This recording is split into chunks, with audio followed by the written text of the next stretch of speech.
Me estoy zarpagando. No da que aparezca de la nada. Cuando la tengo enfrente no la puedo ni saludar. Imagínate ahora. ¿Será mucho?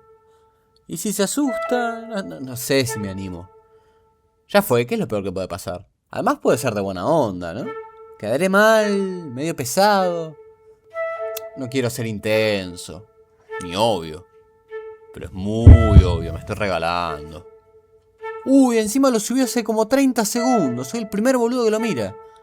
Va a pensar que estoy re pendiente. Espero que no flashee, digo. Es algo nomás, buena onda, lo vi, me gustó, me fui. No es que me gusta, sí me gusta. Me re gusta. ¿Se entiende? ¿Se entiende?